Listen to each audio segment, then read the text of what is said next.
Passamos agora, então, a palavra para o senhor Reinaldo de Abreu, que é o presidente da Cooperativa de Catadores de Lixo de Niterói. Obrigado.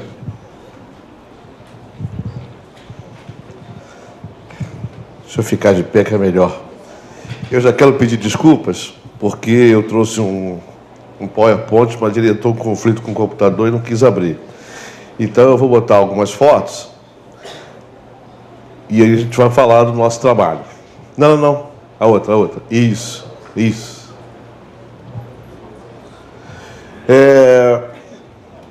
Eu tenho 4 anos em Niterói. Eu sou do Rio de Janeiro, meu nome é Reinaldo Abreu.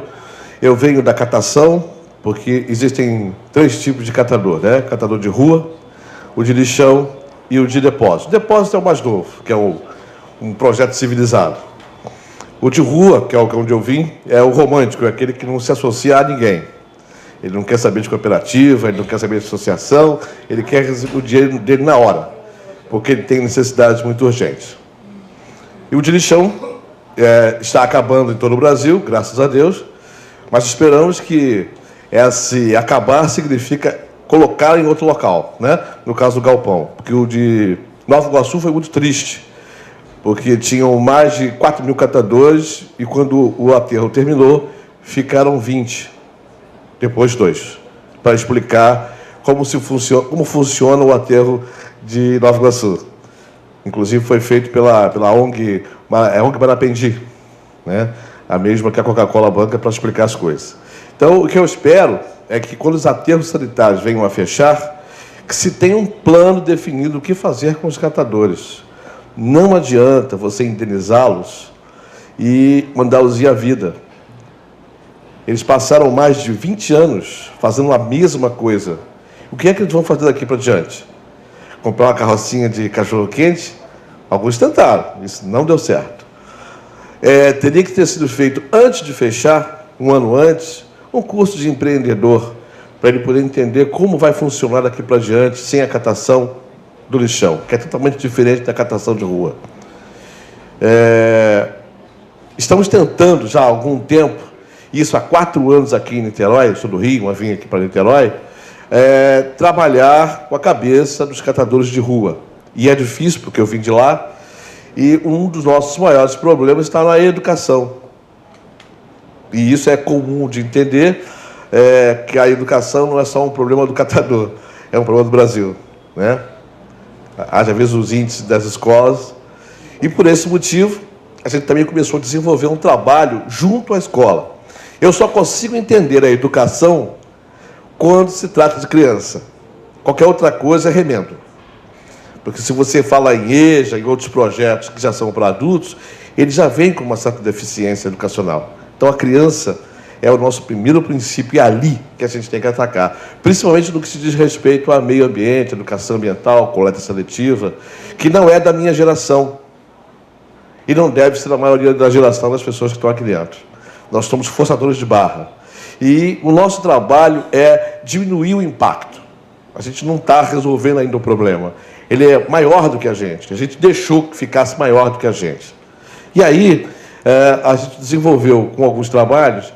Cadê? Subiu? Com alguns trabalhos, acreditamos que coleta seletiva ela vai dar certo em 2 pontos. Ter política pública voltada para o processo. Sem política pública é impossível você desenvolver uma boa coleta seletiva. Você faz ela pontual, mas não faz ela geral. Porque é preciso que o município esteja totalmente envolvido nessa questão, né? Segundo, quem faz esse tipo de trabalho, que é o catador. Terceiro, criar um processo mecanizado, o melhor possível. Agora, não vai adiantar você desenvolver coleta seletiva se você não tiver indústrias que sejam capacitadas para receber esse material. Porque hoje nós vivemos um processo econômico chamado oligopsônico, ou seja, não somos nós que dizemos quanto custa o nosso material, nem o mercado. São as pessoas que compram, eu digo, só compro por tanto. Então, você fica sujeito a essas pessoas. Então, normalmente, o preço é muito inferior a qualquer outro lugar.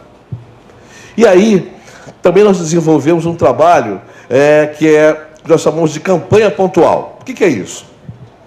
Sempre que a gente fala em coleta seletiva, a gente esquece o seguinte: ela já não dá lucro para o município, porque ela é cara. Você precisa desenvolver uma logística, pontos de entrega voluntária, é complicado. Mas nós entendemos que se ele for em economia de escala, ele pode diminuir esse impacto e vai fazer com que quem vive disso viva melhor. Então, nós começamos a desenvolver o seguinte: bom, vamos fazer uma campanha sobre lixo eletrônico, vamos ver se ela dá resultado? E aí pensamos o seguinte: como é que a gente vai desenvolver isso? A quem mais interessa o lixo eletrônico? Eu descobri que eram as lojas de eletrônica. Quando eu cheguei lá, eu fui muito bem recebido. E até hoje, ela é a maior parceira que nós temos, são as empresas de eletrônica. Porque, sabe por quê? Eles simplesmente não sabiam de jogar o seu resíduo. E ficaram com medo de jogar na rua. E digo: olha, estou aqui, estou entulhado, não sei o que fazer com isso. Então, nós começamos a dar a solução. Agora, uma coisa que eu aprendi em 4 anos, pelo menos em Niterói, e em outros municípios também: dificilmente um departamento se comunica com o outro. Haja visto, época de meio ambiente, todo mundo faz a sua semana de meio ambiente separado. E, na verdade, o município tem áreas enormes, como o próprio MAC, né, nós fizemos um trabalho lá, que podiam ser concentrados todos os trabalhos de meio ambiente naquele mesmo local. Faria com que toda a população soubesse o que está sendo feito na área privada e está sendo feito na área pública. Não, cada um faz a sua. E aí, por simplesmente, a gente fica privado de ver todas. Vê algumas, né? E deveria ser tudo num só local. E aí nós fizemos essa campanha. Fizemos a campanha do lixo eletrônico. Deu super certo. E aí nós fomos para as escolas, né? Fomos para as escolas estaduais de Niterói. E a melhor de todas elas eu tenho que agradecer, que é a Alcina, que é lá em Itaipu. A resposta foi tão boa que todo mês são 2 toneladas de lixo eletrônico. Eu fiquei assim impressionado, né? Mas aí, por que deu certo? Da faxineira até a diretora, todos estão engajados. Todos são compromissados. E eles envolveram o entorno. Porque uma empresa menor, ou maior, ou média, que não envolve o seu entorno, ela comete a primeira falha midiática. Mesmo que ela tenha fama internacional, procura saber como é o entorno. Se ela não comover o entorno dela, então ela tem um erro midiático. E sério. E isso essa escola Alcina entendeu. E o entorno dela participa dessa... Os pais dos alunos também participam. Isso é legal. Aí fizemos uma outra campanha que não está aqui, que é a campanha do papel, papelão e jornal. Que vai ser desenvolvida agora o ano que vem. Nós descobrimos o seguinte: nós fizemos um balãozinho de ensaio num conjunto residencial, que é o conjunto residencial da Marinha, perto de Santa Rosa. Fizemos um panfletinho só para ter jornal e revista. Qual seria o melhor dia? Se descobriu que é um dia de segunda-feira, porque quem pegar o jornal de domingo tem isso aqui de notícia e o resto é anúncio, né? O jornal tem quase 1 quilo. Simplesmente foi recolhido quase 3 toneladas de jornal. Então, se isso fosse feito todo ele na cidade de Niterói, só jornal, só revista, você criaria economia de escala e faria com que as pessoas ganhassem a respeito disso. Gostaria também de agradecer a Ampla, porque nós temos recebido o seu material lá no galpão, tanto no Morro do Céu, quanto na Padre Anchieta, né? Por exemplo, o lixo eletrônico, nós desenvolvemos um galpão, porque tem uma igreja evangélica chamada Chamar, que nos chamou, né? Até chamou, e combinou. E deu certo. Deu 1.000 metros quadrados para a gente, ali em Jurujuba, para a gente desenvolver o lixo eletrônico. Que parece simples, mas não é. Tivemos que entrar em contato com as fábricas, porque, infelizmente, ainda se entende lixo eletrônico como computador, né? Lixo eletrônico, computador, CD. Na verdade, não é isso, né? O relógio nosso hoje é lixo eletrônico. Celular, baterias, né? Televisão, avião, carro, geladeira, fogão nosso é lixo eletrônico. Então, a gente tem explicado isso. Fizemos, durante 3 anos, um tour entre as escolas municipais de Niterói, e descobrimos que nós tínhamos um erro. Nós falávamos para os alunos e esquecemos de falar para as professoras. Um ano não deu certo. A gente só descobriu isso depois. Então, voltamos à escola de novo e fizemos a mesma palestra agora para os funcionários, para a diretora e para todo o corpo docente. Aí a coisa começou a dar certo, né? Mas foram bem pontuais. Então, depois nós fizemos a campanha do óleo de cozinha. E com ela nós desenvolvemos, junto com a FAPERJ, nós criamos uma grande usina no Salgueiro. O Salgueiro tem uma usina para tratar o óleo de cozinha, né? Fizemos em outros municípios também. Só faltou no Niterói por uma questão meramente burocrática. Não sei se a gente vai poder voltar, porque o projeto precisa de verba da FAPERJ. Mas a gente está empenhado em ver isso acontecer, porque Niterói tem outro pequeno problema. Niterói não tem espaço. Agora, no dia 4 de dezembro, vamos ter um encontro com o pessoal do Comperj, a Petrobras e o Banco do Brasil. E a minha campanha lá é Salve Niterói. Niterói só vai poder ser salvo em termos de resíduo se eles abraçarem Itaboraí. E criarem um complexo praticamente do mesmo tamanho do Comperj para tratar de resíduo. Porque se isso não acontecer, nós não vamos salvar Niterói. A água de Niterói vem de Munana a Laranjal. Lixo não tem fronteira. Esse é um grande engano de achar que só os municípios são contra. Não. O Estado tem a mais profunda responsabilidade com isso. Ele é o gestor maior. E ele é que tem que conversar com o governo federal a respeito dos resíduos criados dentro dos municípios. Porque só o município, não, só esses pequenos consórcios é legal, mas não vai resolver. E aí, alguém lá no Espírito Santo entendeu isso e criou esse complexo. Quem quiser entrar na internet vai ver marca reciclagem, alguma coisa assim. São 2,5 milhões de metros quadrados criados só para isso. Toda a cadeia produtiva voltada para a reciclagem está lá. Aí, a tendência natural dá certo. Tanto é que o ano que vem, eles já são autossuficientes em energia. Porque esse é os dois grandes insumos de uma reciclagem, água e energia. Se gasta muito para fazer uma placa de computador. Então, o próprio INEA tem que ter um pouco mais de carinho com os recicladores, inclusive hoje estarei em Brasília, porque nós estamos lá pedindo ao governo federal que olhe com mais carinho, porque os impostos que nós pagamos, já que algo é tão necessário a reciclagem, por que os impostos são os mesmos? Por que os insumos financeiros não são os mesmos? Né?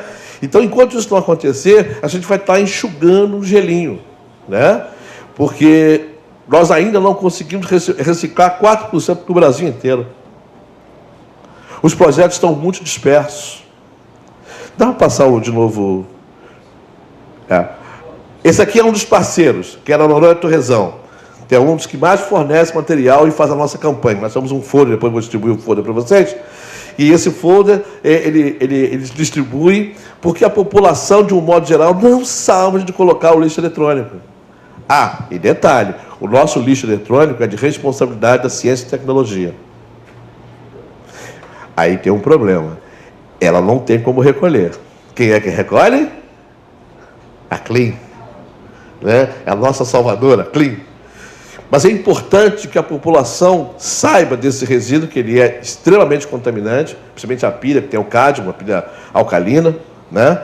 E a gente está tentando desenvolver essa campanha junto das escolas. Tem mais um vídeo, tem mais uma... Isso aqui é a campanha pontual, né? De lixo eletrônico, que é colocado nas lojas de eletrônica. Pode passar. O mesmo modelo. Acima da cooperativa. Vai lá. Nós também estamos fazendo um trabalho sobre compostagem. Inclusive, eu tenho uma felicidade, pena que o Marcelo não está aqui, que é da Clean, e junto com a UF, nós estamos desenvolvendo um software para controlar o viveiro de mudas. A Clean tem o melhor viveiro de mudas da cidade, mais do que o outro. Muita gente não sabe disso. A Clean tem um coral, gente. Né? A Clean é uma empresa de excelência. Os funcionários são abnegados de lá. Então, lá, nós temos o melhor viveiro de mudas. Eu juntei tecnologia com meio ambiente. Quem poderia fazer isso? A universidade. Então, os alunos de TI, da engenharia, estão desenvolvendo um software, dois softwares. Um para controlar os resíduos, através das cooperativas, e um para controlar o viveiro de mudas, junto com a sementeira, que é uma das coisas mais difíceis em termos de controle, é o controle da sementeira. Porque sem semente, Não tem plantio. É simples. Passa. E também em colaboração com o Exército. O Exército Brasileiro, ali em Jurujuba, tem um espaço imenso, nós estamos desenvolvendo lá a compostagem, que inclusive o substrato vai para a CLEAN. E a CLEAN, através de seu viveu de mudas, vai ajudar a reflorestar parte do Jurujuba. Nós temos o melhor banco de dados e de mudas de Mata Atlântica de Niterói. Vai passar. Aqui é um dos componentes do lixo eletrônico, porque lixo eletrônico é um universo maravilhoso, que, bem tratado, dá certo. Quem viu uma reportagem que apareceu na SBT, não, na Record, a respeito do lixo eletrônico na África? Desastre, né? Só que aquilo é muito pior do que aquilo. Agora, o que eu fico triste é que um governante poderia pedir a órgãos internacionais, muitos colaborariam, para criar primeiro a infraestrutura. Tinha um rapaz de chinelo, até uma vantagem, tem gente que nem chinelo tem lá, né? Mas de chinelo cuidando de lixo eletrônico, podendo furar o pé com parafuso, né? Se criasse uma infraestrutura, porque existe um problema no Brasil, no mundo todo, que é uma hipocrisia. A África não pode receber esse material. Pode sim, ele tem que comer, aquele povo tem que comer. O que precisa é uma infraestrutura para que ser trabalhado. Sabe como é que aquele lixo chega lá? Como doação de inclusão de informática. Então, 10% você reaproveita, 10% está funcionando, o resto não presta. Pô, todo mundo sabe o que é aquilo. Aquilo não é doação, né? A China, os Estados Unidos, a Inglaterra, está todo mundo mandando lixo para lá. Tudo bem. Tem retorno? Tem retorno. Mas você tem que criar uma infraestrutura de trabalho. Você tem que educar aquelas pessoas para aquilo, né? Está virando um grande lixão. Isso. Aqui é o Alcina, né? Esse aqui já é o programa do EJA, já é o finalzinho. Eu passei praticamente 3, 4 dias dando palestra lá. O último foi o EJA, que foi de noite. Só para você ter uma ideia, eu dei palestra numa escola no Engar, são 2.300 alunos. Eu quase perdi a voz, porque eu passei 2 dias fazendo palestra. Eu fiz palestra no Salesiano, são mais de 3.000 alunos também. Passei 2 dias fazendo palestra. É importante que a população de Niterói saiba a respeito dos resíduos, principalmente de forma pontual, porque não basta só separar, é ter um dia, como é em outros lugares do mundo civilizado, um dia para cada produto. Aí você tem um retorno maior. Senão, fica uma mistureba, que por mais que você separe, você continua tendo que separar. Porque plástico, quando você chega lá, e o professor sabe disso, quando o plástico chega no depósito, você tem que separar. Plástico fino, PAD, né? PP, tudo separado. Quem toma Guaracamp, só para terminar, quem toma Guaracamp, alguém toma esses guaranazinhos? Então, ótimo, obrigado. Só faça o seguinte, quando acabar de tomar, não tem aquele laminado? Tira ele. Aquele depois que gruda, só separa raspando com a faca. Já imaginou um catador, qualquer pessoa que lide com isso, tem que raspar 10.000 daquilo todo dia? Então, se a gente fizer esse pequeno trabalho, já está fazendo uma grande colaboração. Outra, nós fizemos a campanha da caixinha de leite, que vira viveiro de mudas. O slogan era o seguinte: dê longa vida à sua caixinha de leite. Ela vira um viveiro de mudas. Por quê? Nós usamos na CLEAN para fazer viveiro de mudas e doar para as escolas, e doar para algumas instituições. Então, lava a sua caixinha, lava a sua garrafinha de Coca-Cola. Por quê? O que é uma gotinha dentro de uma garrafa? Não é nada, né? Você já viu um mar de PET que é soltado todos os dias? Cada gotinha daquela junto dá mais do que 10 litros. Então, vamos ajudar, porque o efluente precisa da gente. Gente, muito obrigado. Professor?